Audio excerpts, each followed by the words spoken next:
Desa Wakanda, also live on TV3 Ghana, on Facebook, DSTV channel 279, all across the world on 3news.com. I am Alfred Ocansey. Tonight, Alan Chamanting justifies his resignation from the New Patriotic Party, slamming critics who have written him off as a third force in Ghana politics. We have highlights of that exclusive interview with Bella Mundi earlier today, including a swipe he took at the NDC. The NDC has a response for him. Stay with me on Ghana Tonight. Health workers in the Gonja North District Health Center in the Savannah region are forced to treat patients under trees. That's what's happening because the facility lacks basic equipment, a situation that derails healthcare delivery in the area. We are in that region tonight. That's what's happening, as you see right there on your screen. Stay with us. We have a very crucial conversation on this issue. Also, the Inspector General of Police, George Akuffo-Dampare, has been meeting with the leadership of the Trade Union Congress. We'll tell you why. Has it got anything to do with a looming labor agitation over the cost of living, as is currently happening in Nigeria? We'll tell you tonight. Stay with us. As always, we are very, very interactive here on Ghana Tonight. You have a voice in what we say here tonight. Let's hear from you. The hashtag is Ghana Tonight on Facebook and Twitter. Let's get talking. Let's settle for Ghana Briefs.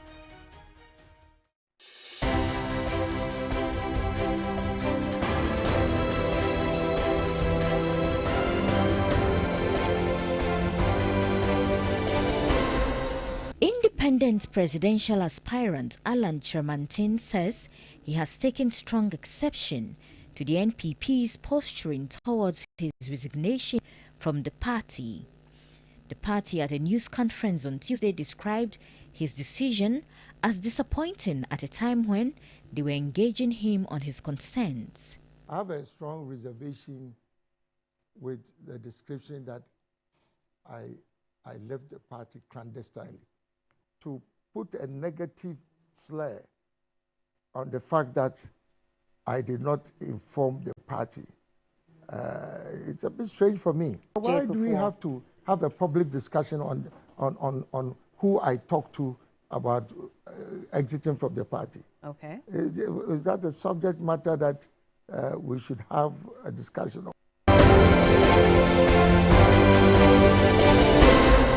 A former presidential aspirant of the New Patriotic Party, Boachi Ejaku, has emphasized that Alan Chamanting's resignation from the party should prompt a period of reflection rather than exuding overconfidence. In a statement, the former energy minister urged fellow party members to take Alan Chamanting's departure as a crucial signal for introspection, recognizing that similar events in the party's history have typically resulted in negative consequences affecting its electoral fortunes. The candidate who withdrew from the party's flag-bearer race runoff highlighted the importance of acknowledging individuals with similar sentiments who might not express them openly. He stressed that many within the party may harbor discontent but have yet to voice it, and it's essential to address their concerns. The Trades Union Congress (TUC) says the Ghana Police Service cannot prevent organized labor from embarking on strikes or demonstrations. This was after the police management had called on the TUC. We are a law-abiding organization. We normally write to the police the number of days that is required. That's 5 days to the police. And the police also has the duty to also respond. If they are satisfied with all the arrangement, the route, the destination, the starting point and time and closing, I think they give us the go-ahead to do that. I don't think the police will dream of stopping us from having our demonstration or having our strike after you have informed them in accordance with the law. The National Association of Graduate Teachers, NAGRAT, is urging government to end the double-track system and revert to the original trimester system for senior high schools. The association, at a media briefing in Accra, warned that members would advise themselves if the system is not reset. This trimester timetable is wrongly and unfortunately being distorted. We are calling on the Ghana Education Service, the ministry, and by extension the government of Ghana to revert the schools or to reset our school calendar to what it is. The teaching period should revert to 40 minutes as practiced everywhere in the world. The Attorney General and Minister of Justice Godfred Yeboah-Dame has noted with concern what he describes as dragging and extended durations of high-profile criminal trials in the country. Speaking at the annual conference of magistrates and judges, the AG called for streamlining of processes to eliminate undue delays leading to the stretching of such cases. People must be prepared to accept when rulings adverse to their interests are given by the court and not go on a rampage attacking the court or releasing press statements to criticize those decisions. Indeed, when I reflect on cases whose outcomes I personally consider undesirable, regardless of my own views on the persons being judged in them, I can only come to a conclusion that what we have in this country is a fiercely independent judiciary in which all of us should take pride in. That an aggrieved citizen can go to a court of law and challenge anyone, including decisions of the President and Parliament, and be confident that the court will give a decision without fear or favor.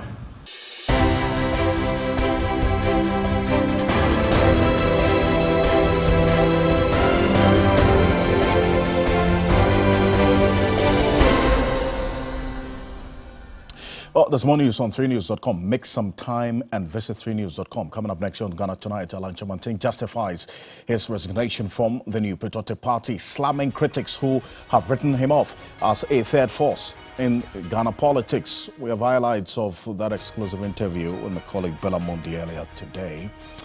He also took a swipe at the NDC, and we'll tell you what exactly he said. But earlier today, after that press conference by the NPP to respond to the issues that Alan Chamantin raised when he announced his decision to resign from the party, that leader of the Movement for Change, Alan Chamantin, says he takes exception to the party's description of his resignation as clandestine and the fact that he did not inform the leadership of the party. This is what he said. Take a look.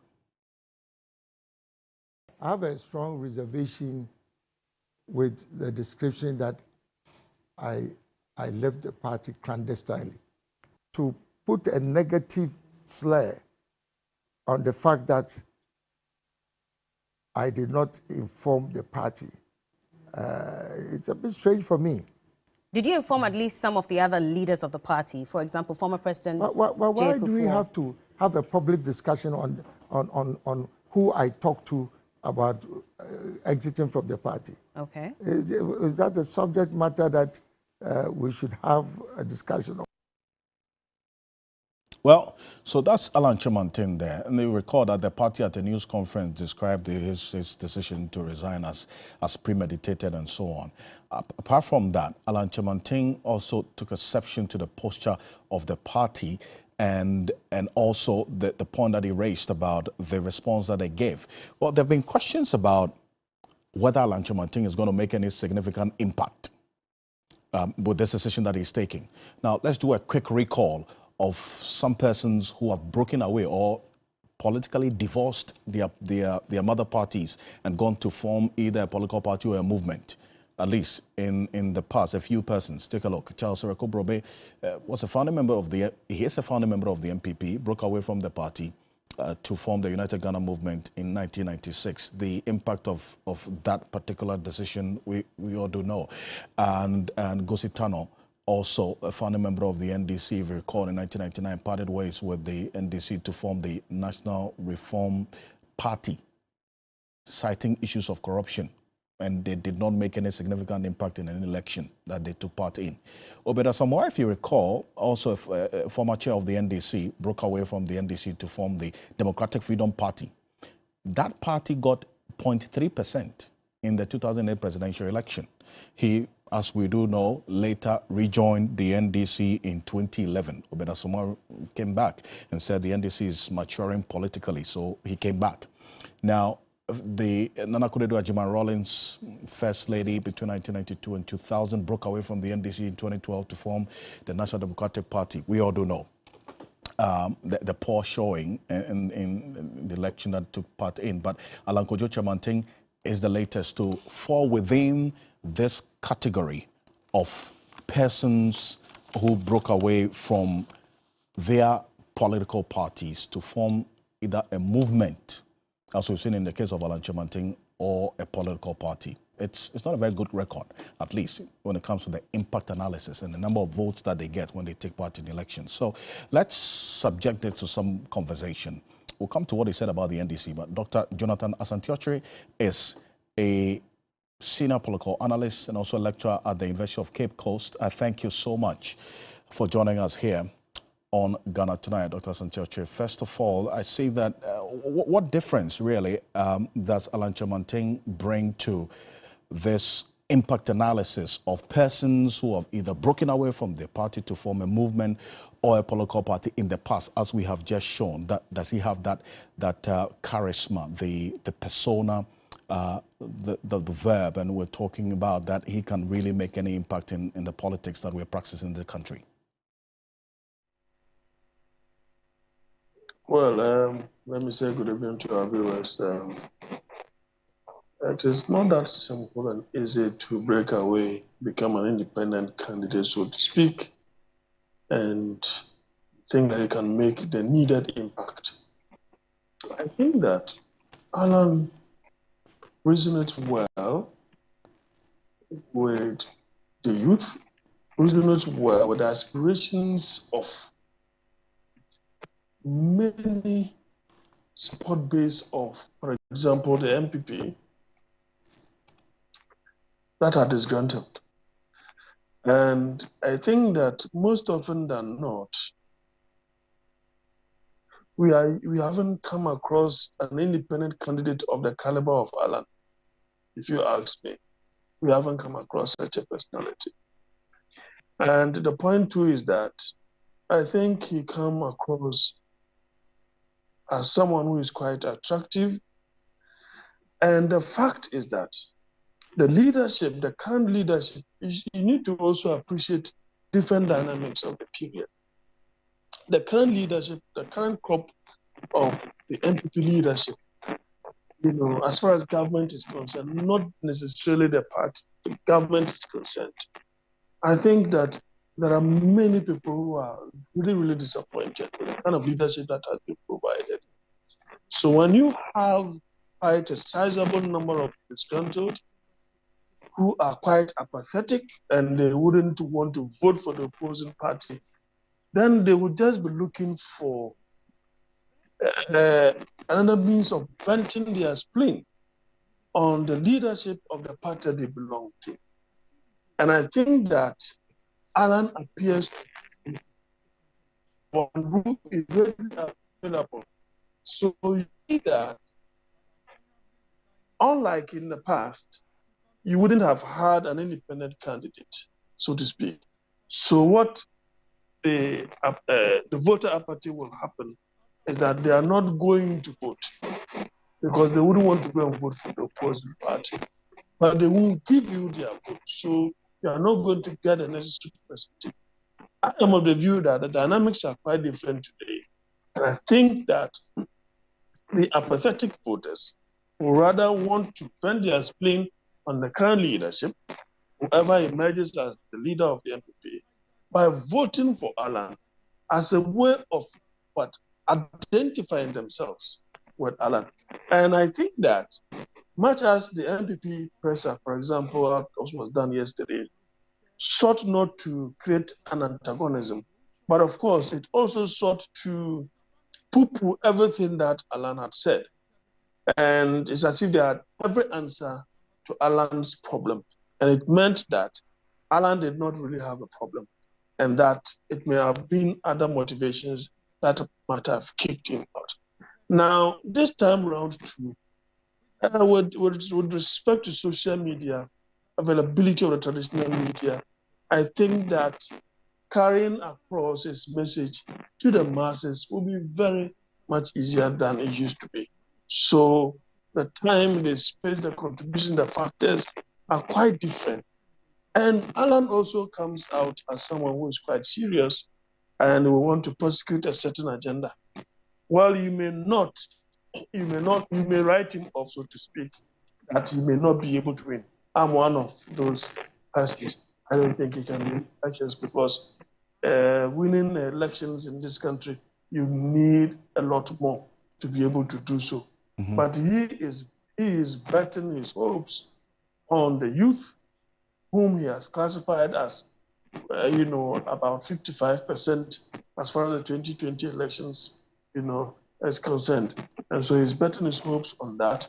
Of course, the youth are quite questionable, especially the first-time voters. And if, for one reason or the other, as I've already in the factors that have deliberated, they can vote for Alan.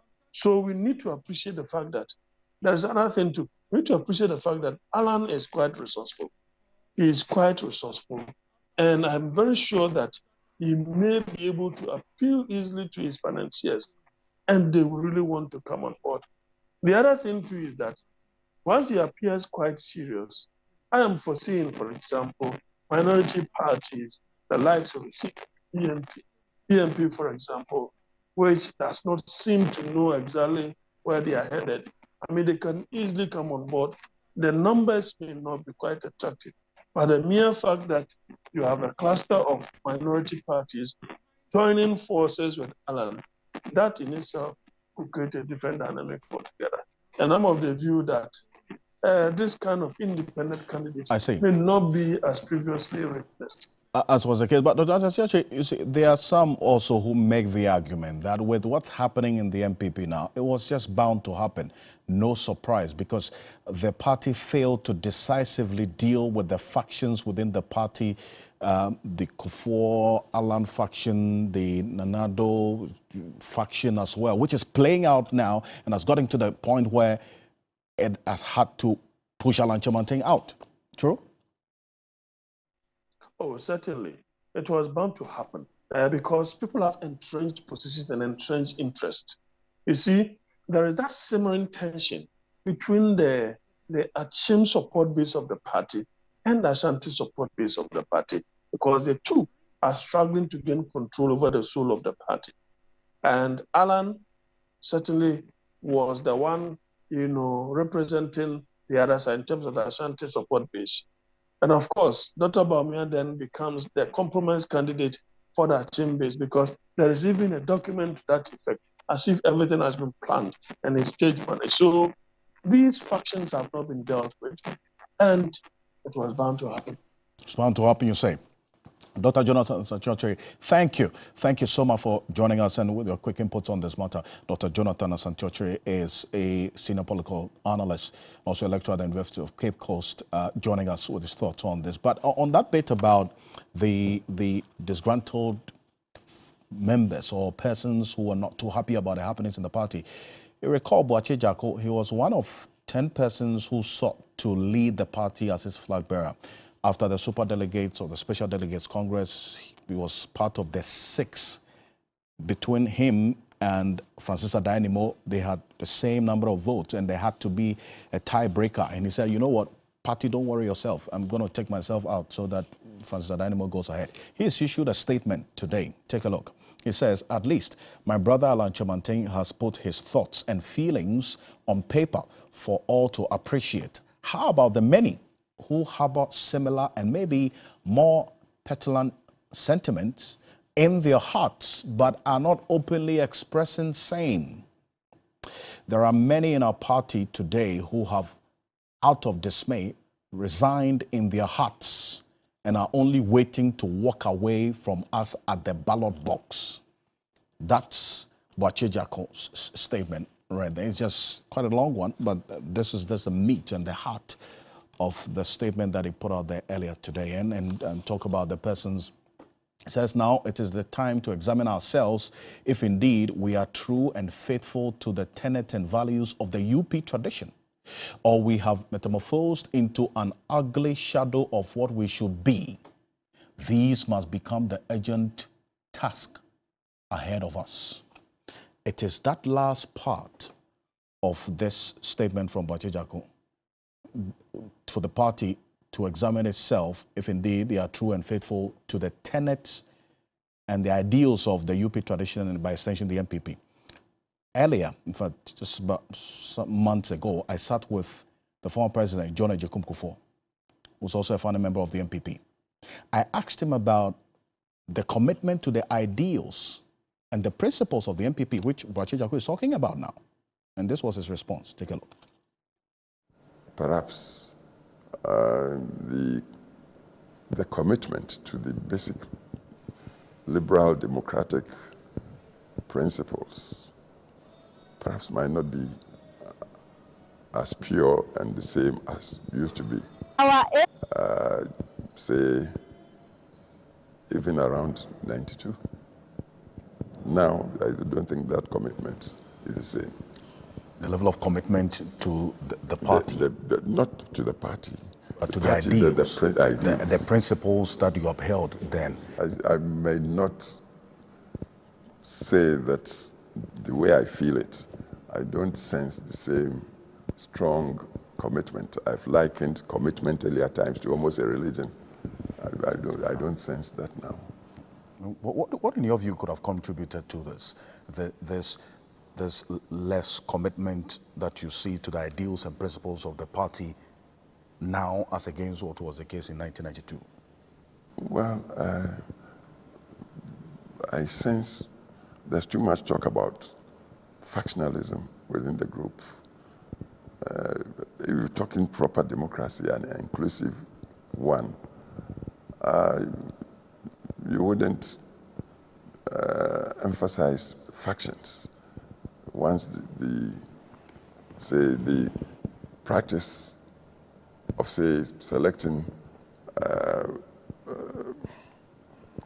say, if you like, polling station, organizational committee, or constituency, or national, you wouldn't be so divisive and emphasizing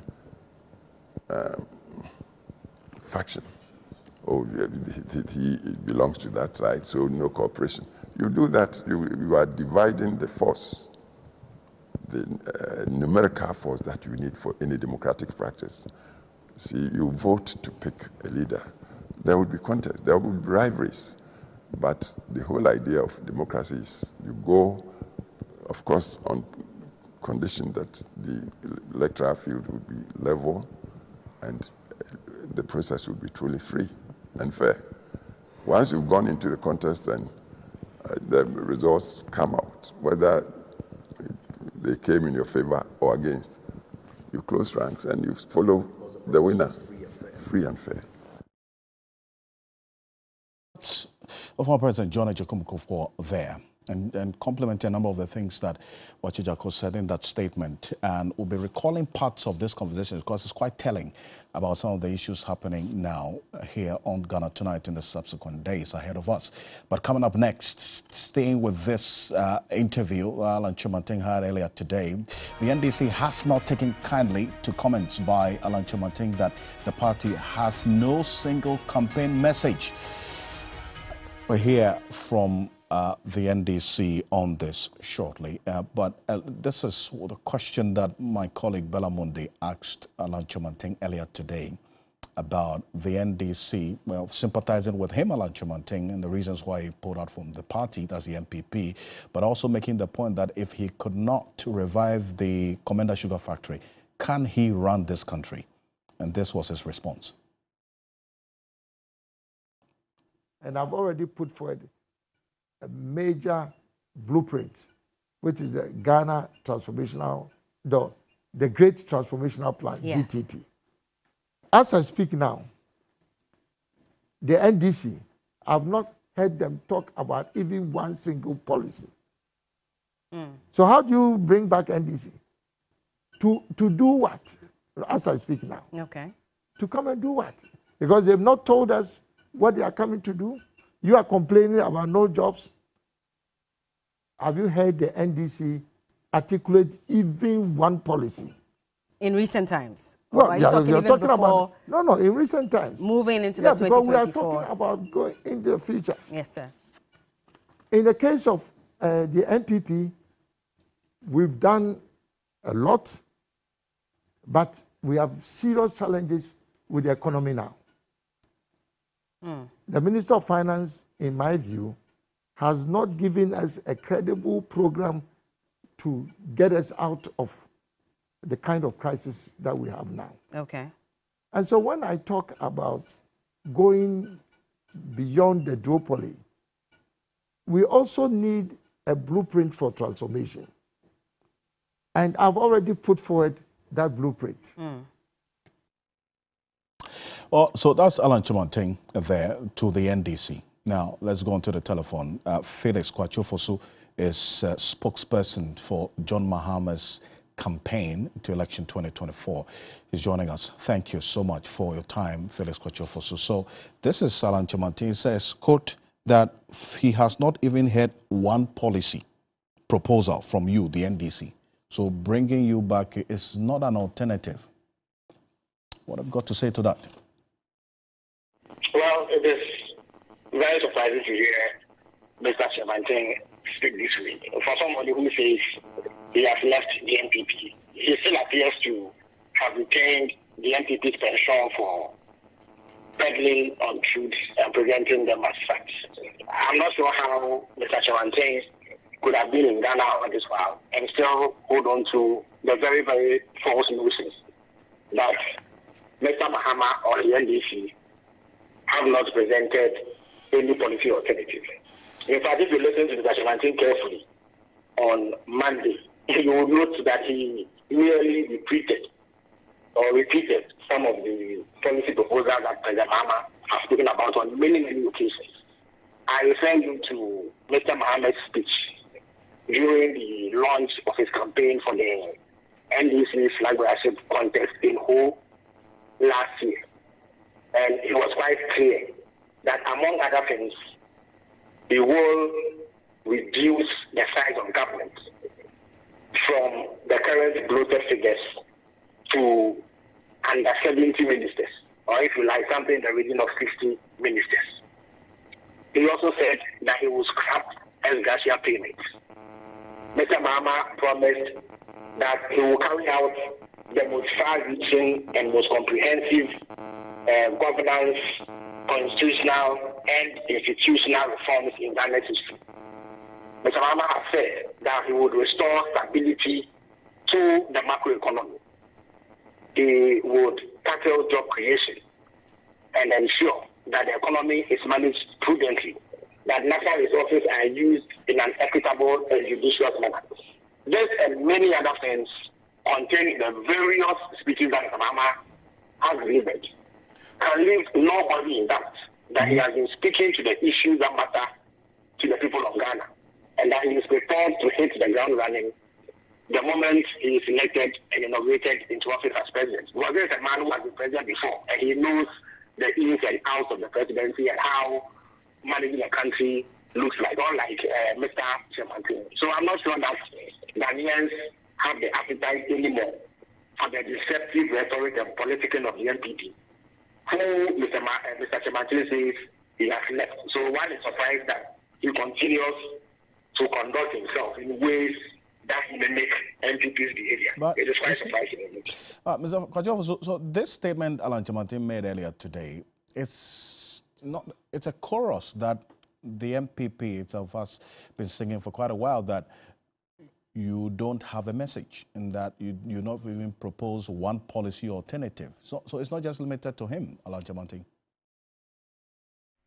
Absolutely, and I'm really surprised. I thought that having declared his stance as leaving the NPP to contest as an independent candidate, he would leave some of the NPP traits behind, because they have a tendency of looking truth in the face and blinking and saying something that is completely at variance with the truth. I do not expect Mr. Chimanting to continue on that trajectory. I think that he should chart a new path if indeed he believes that the MPP is no longer facing purpose. He should not be behaving like an MPP person, because this sort of rhetoric will only serve to deepen doubts about whether or not he can leave behind the more undesirable traits of the MPP and become an independent person who can build a new path. But on the evidence of what you are telling me and what he is supposed to have said this morning, it does appear that he has a long way to go before he can win himself of the MPP traits. But that said, what Mr. Mahama has promised is never in that. In fact, if you have any doubts at all, I can also refer you to the address he presented at UTSA last year at the height of the economic crisis. He spoke about 16 different policy alternatives that he is going to pursue if he was president of Ghana. In fact, I also refer you to the NDC manifesto of 2020, in which several interventions and programs are outlined. So there's no fair-minded person running commentary on Ghanaian politics who can say that Mr. Mahama and the NDC have not presented a policy alternative. You know, it is something that MPP propagandists see. They've been told and instructed to see as a way of distracting attention from the main issues that matter. I do not expect Mr. Chairman to give his stature and the commitment he has made to leave the MPP to go down that path at all. Well, thank you for joining us and for those reactions as well. Felix Kwachofosu is spokesperson for the John Mahama campaign team going into election 2024. Thank you for your time here on Ghana Tonight. Coming up next, health workers in the Gonja North District Health Center in the Savannah region are forced to treat patients under trees because the facility lacks basic equipment, a situation that derails healthcare delivery in the area. We are in that region this evening. Stay with us. That's the pictures you're seeing, the videos you're seeing there is what's happening there. That's it. Receiving treatment under trees. We'll be back shortly after this quick break. Stay with us. This is Ghana Tonight.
Ladies and gentlemen, we're going to demonstrate to you the superior properties of Flamingo paint as compared to other paint brands on the market.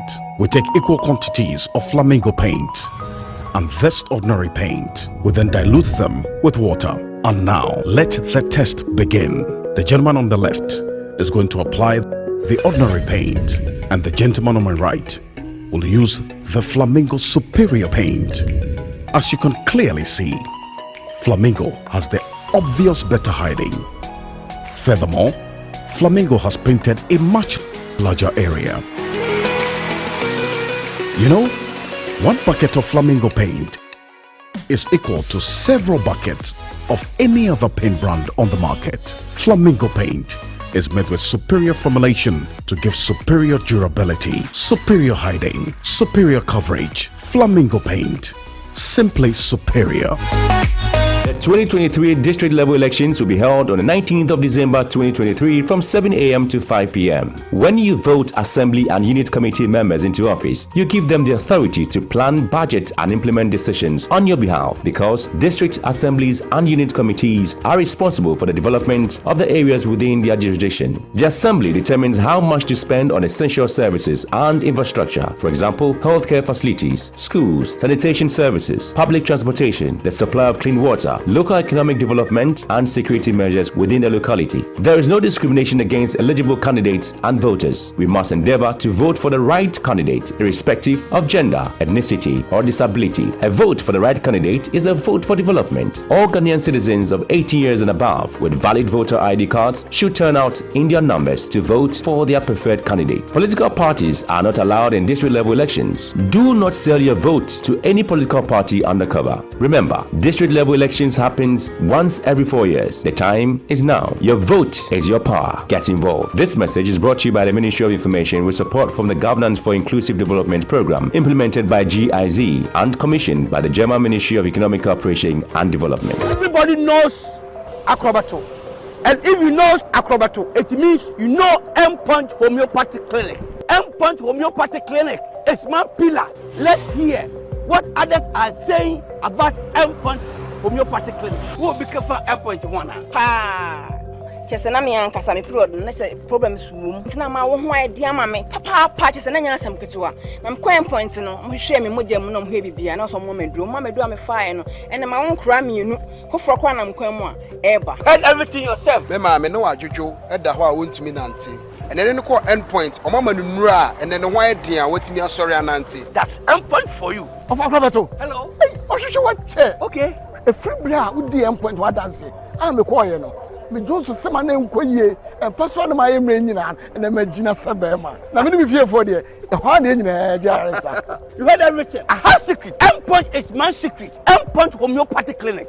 I'm free. You free me dede so mu se me gina ha na e Franco Trading Enterprise omo television papa no and me go so a me di one dance e chiro so we see hotels, hospitals, schools, offices, apartments.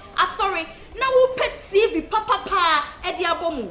E Franco Television. Ababa wani abrantia wesiso. U pet TV di abo dem a. E hwe bia se Franco Trading Enterprise. Ya what 24 inches wo ho, 32 inches wo ho, 43 inches wo ho, 55 inches. And a kesiye 65 inches. It's a show when you have baby. Franco Trading Enterprise. Franco Trading Enterprise. Television papa. Nobody ever thought their way to success. Nobody ever hoped their way to success. Nobody ever wrote goals on a planner to success. They acted. Action is what attracts. It's the action. It's the movement. Every person has a change the world speech inside of them. It's inside of you. Every one of you have a message. Every one of you have a dream. And my hope is that today you'll begin to express that dream better than you ever have, because people need to hear your story. People need to see your vision. And when you learn to communicate, you pass it on to others, and you help so many people make a difference in the world. So let your dream come out and learn how to communicate it with excellence. Thank you very much. My name is John. Wins the Ultimate Energy Personality of the Year at the 7th edition of your prestigious Ghana Energy Awards. Under the theme, Ghana's Energy Transition Framework, sector institutions as building block for the 2030 to 2040 target. You can nominate yourself or an institution for categories such as CEO of the Year, Energy Investment Impact Award, Energy Signature Award, Endorsement, Validation, Industry Partners, Media Partners. TV3 Ghana Energy Awards, 7 years of redefining excellence.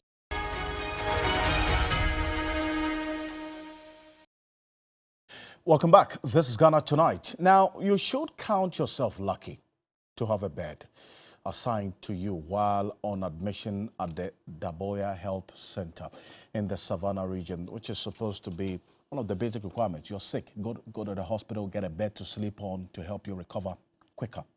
Well, this is because the health facility faces an acute shortage of beds. It's not just limited to that community. You can find this in most parts of the country. Healthcare givers have been compelled by the situation to resort to early discharge of inpatients due to inadequate beds, where as some of the admitted patients wait for their turn on benches, others have no option but to receive treatment in plastic chairs. Now, what you're seeing on the screen there is a patient lying on a mat under a tree with a drip on him outside the hospital because there are no beds. That's how dire the situation is in that part of the Savannah region, that patients are receiving treatment under trees. Let this sink in a bit while you watch that. And there are critical questions that come to mind. And what has resulted in this rather unfortunate situation? We're dealing with schools under trees now. We're talking about hospitals or beds under trees because of what's happening.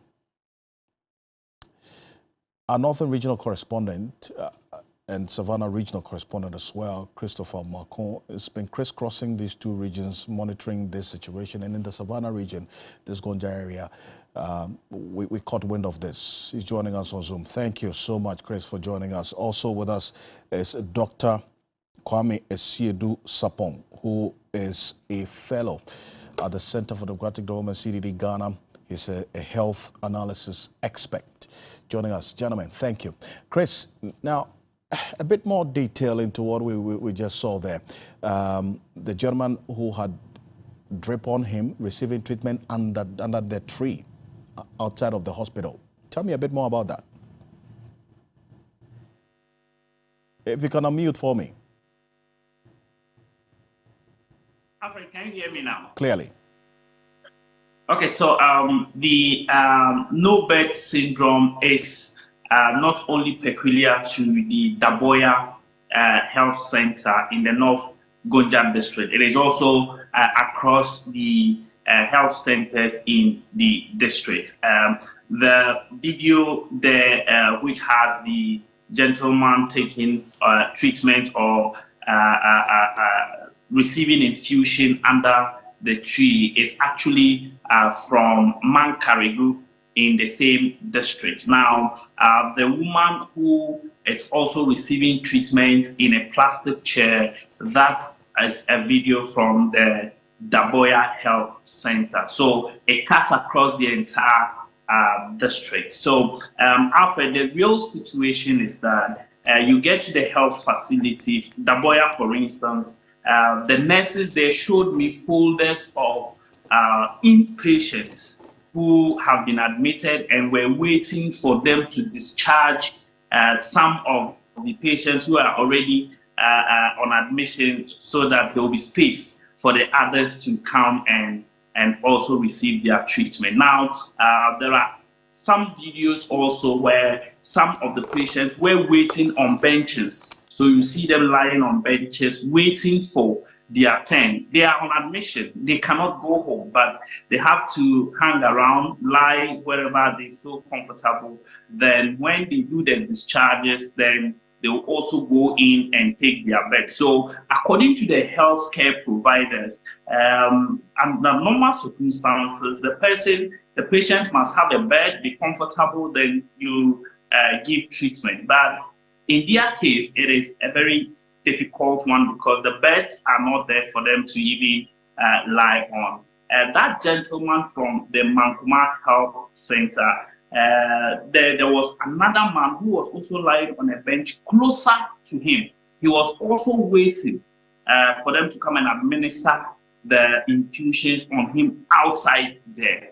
And so, Alfred, the real situation is that the people in this area are actually going through a lot when it comes to access to healthcare and the logistics that they will need at the various health centers to be able to have quality healthcare. There and let me bring in Dr. Sedu Sapong. So, I mean, in this country, we've been very used to schools under trees, and now we're talking about hospitals not having beds, and so patients will have to receive treatment under trees with some drips on them. I mean, that's quite telling, is it not? Well, thanks, Alfred, and good evening. I don't know if you saw my speech that I gave on the 18th regarding the status of Ghana's health system.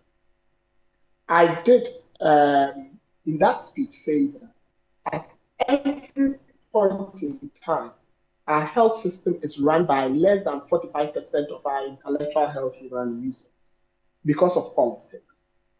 And it's something that has been going on for about 30 years. And therefore, at every point in time, our health system is subject to what I call groupthink, because you have people with similar ideas trying to fashion out how to solve a problem. And we all know that the robustness of any solution depends on divergent views. So for as long as we segregate divergent views from the table when it comes to taking the major decisions about our health system, all these things will continue to happen. But if you look at the budget trends, at least between 2017 and now, allocations to the health sector has been increasing, you know, comparatively in the cases of Rwanda and other countries. So why is it that even though the budgetary allocation has been increasing over time, we still don't see the significant impact of these increased budgetary allocations on solving these fundamental problems confronting our health sector, including what we just saw, this no-bed syndrome? Well, you see, health systems run based on leadership. And therefore, it's not just about throwing money at a problem, because for you to get health outcomes, they normally occur over the medium to long term. Health outcomes are not short-term options. So, for example, if you want to decrease infant mortality, it's going to take you about 5 to 7 years. And to increase life expectancy, something like 10 to 20 years. So if you are investing in health and you have a 4 to 8 year electoral cycle, because I'm saying 4 to 8 years because most of the people who've been in charge of our governance have had 2 terms, so 8 years. You know that your investments in health might not inure to health outcomes that you can point to in the procurement of votes, which is the most important thing our politicians are interested in. So when that happens, they do not take the long-term decisions. They rather take the tangible decisions. I paid, nursing training allowance. I built a CHIPS compound. I built a hospital. So what then happens? Our healthcare investments are driven by procurement. So you see that one government starts building health infrastructure, loses an election, goes away, the new government comes and doesn't continue it, and starts a new set of health infrastructure. So that brings in spend inefficiency, which then means that the extra money you need to invest in maybe training of health professionals, ensuring that there's equipment and services, is just not there. The fiscal space in our health budget is so small, and that is why we are not getting the health outcomes. But you see, you talk about CHIPS compounds. The actual administration built a number of CHIPS compounds. Some of them have not been completed.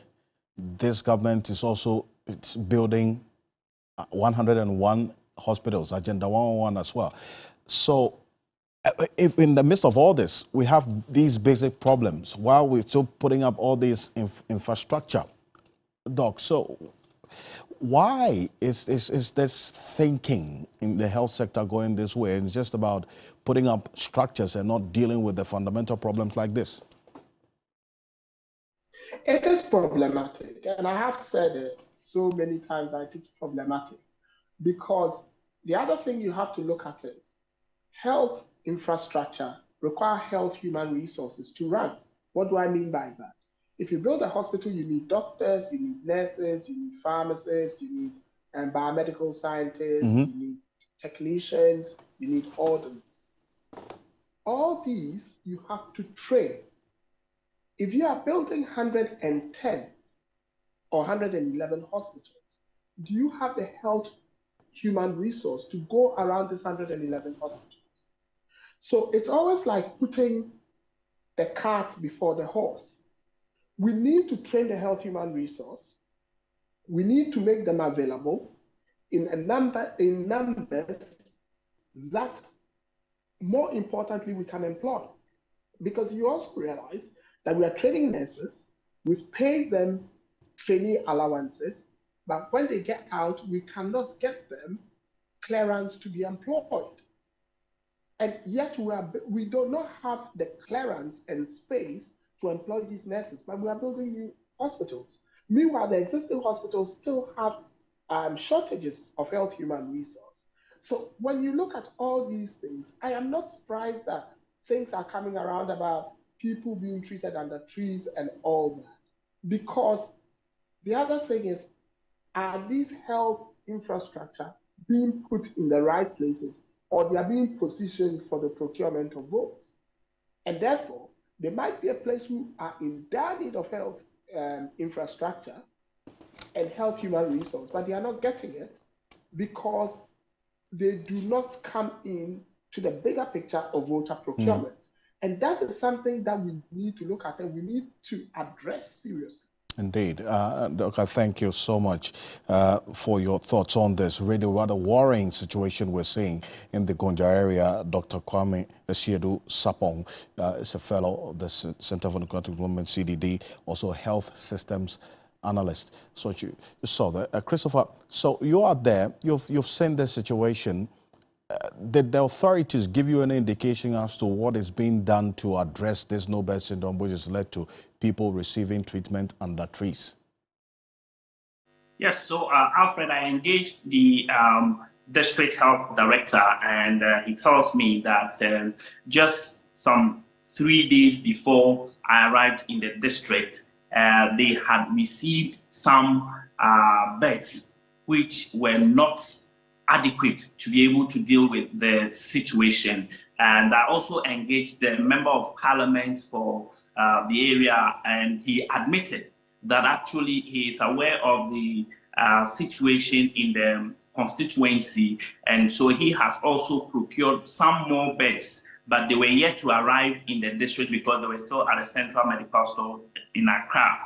And so he assured that within a week, the beds will be brought into the constituency for them to distribute to the other health centers. For him, the completion of the Agenda 111 hospitals will solve the problems, but he was unable to tell what measures in the interim that he is putting in place to aggressively deal with this particular issue, because the project definitely will not be completed within 6 months. And for that matter, the residents must also access healthcare and be given quality healthcare services. So indeed, that's where the problem really is, and that the challenge is there. And I thank you. I know that this is something that you're keeping an eye on, Chris. Thank you. Christopher Marco is our North and Savannah regional correspondent.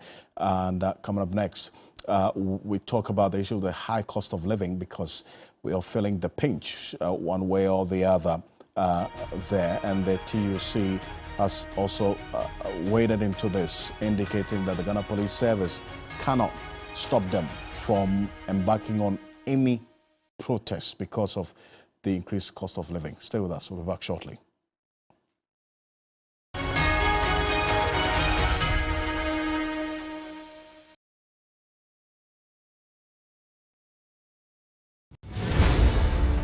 Nobody ever thought their way to success. Nobody ever hoped their way to success. Nobody ever wrote goals on a planner to success. They acted. Action is what attracts. It's the action. It's the movement. Every person has a change the world speech inside of them. It's inside of you. Every one of you have a message. Every one of you have a dream. And my hope is that today you'll begin to express that dream better than you ever have, because people need to hear your story. People need to see your vision. And when you learn to communicate, you pass it on to others, and you help so many people make a difference in the world. So let your dream come out and learn how to communicate it with excellence. Thank you very much. My name is John.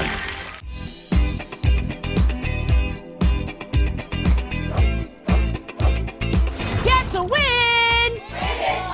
Great! How does a Rabna or Leon like to unwind and relax after a long day? One says sleep, one says watch movies and sleep. Person where they watch film, they sleep. Yes. No, you watch with your soul. Which African river runs through Ghana and is known for its importance to trade and transportation? Should I ask you, how many rivers are you mentioning for me? I would show your partner the title of a movie or series, and your partner is to tell us exactly what I have on this my paper. Number 1. He shocked you. Here to Win shows Saturdays at 8 p.m. on TV3. Brought to you by Kill It Insecticide Spray. Gino Tomato Mix. I love love, and I love it whenever people gather to celebrate love.